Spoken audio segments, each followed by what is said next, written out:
Hey there, everyone. This is Zare. And this is Lith, and thank you for joining us in when you can possibly be watching Sun and Moon walkthroughs. Why do you watch walkthroughs when you could experience it yourself? True, I guess that's just me. Okay, so last time we left off, we were exploring the captain's quarters, and we solved the puzzle. Mm-hmm. Yay! Yay! Squeaky door, squeaky.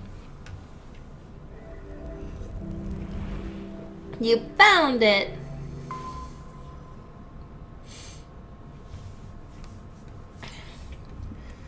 The space they found themselves in, outside of the wheelhouse, was far too narrow to be called a hallway. On their left was a wooden door.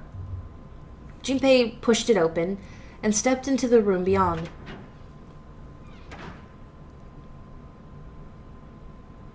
It was full of all manner of turn-of-the-century electronic equipment.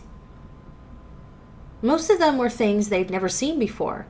They had no idea what they might have been for, let alone how to operate them. One smaller machine had a metal bar that ended in a circular handle. Telegraph. It's a telegraph. Ace seemed to recognize it. Ah, yes. A telegraph key. These were used to transmit Morse code a long time ago. Beep, beep, beep, beep, beep. He turned and slowly took in the room. This must be the communication office. Across the room from the door, they'd entered through what was through another... Across the room from the door they'd entered through was another door. A metal plaque was nailed to it. It read, Captain's Quarters. The captain's quarters. That's what it says. Then, do you think... I am Zero, the captain of this ship. Ace swallowed. Junpei could feel his hands begin to sweat.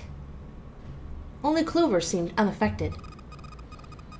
Well, we don't know if we don't open it. She walked up to the door and put her hand on the knob.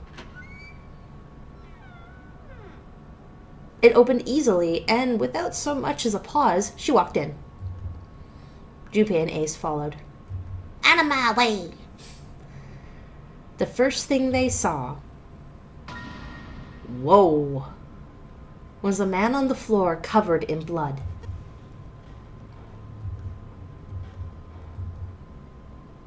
Junpei felt his body seize up, his mouth went dry, and he felt very, very cold. That's called shock. The blood in his veins slowed to a crawl, and his heart tightened like a fist. This was the third time he'd seen the horror of death laid out before him. Hey, Hawk. Welcome to the stream. Hello, Hawk. He didn't think it was something he could stand to see much more of.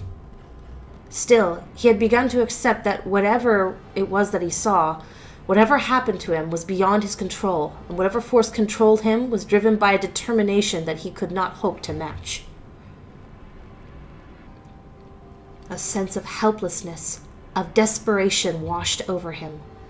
It left behind a feeling of utter emptiness that wormed its way through his body like acid.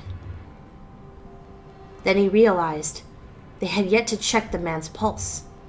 Perhaps he was still alive. Fueled by that spark of hope, Junpei ran to the man's body. His heart fell. Is he smiling?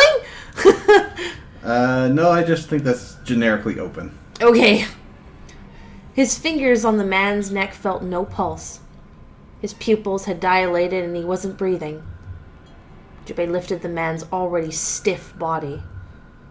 There was a deep red wound on his chest. Junpei did not have to wonder long what could have made such a wound. Whoa! For lying next to the corpse was an axe. The entire blade of it was drenched in bright red blood. Really? Bright red. And yet, it's been long enough for the body to get stiff, yet the blood did not turn dark yet? Anyway, for the shape of the man's wound, there could be no doubt that it had been made by the axe. Junpei looked at the body again.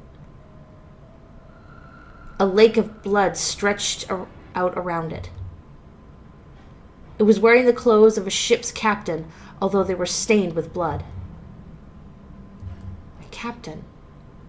Did that mean this man was Zero? On his left hand was a bracelet.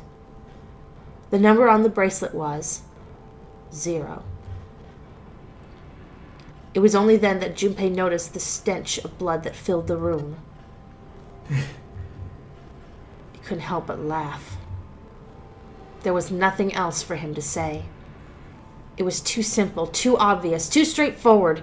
If there hadn't been a dead man on the floor, Junpei might have thought it a joke.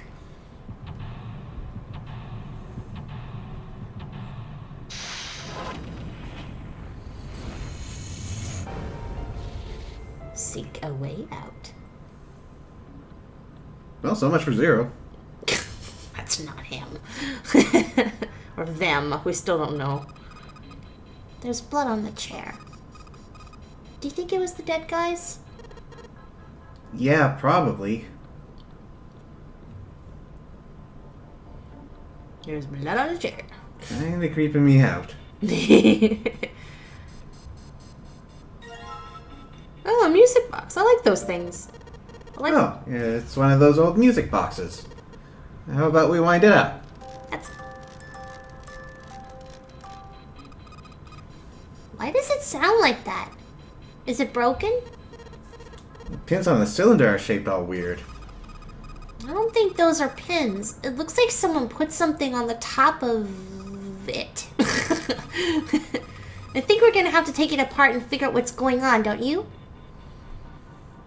But there is no separate option. There's only combining.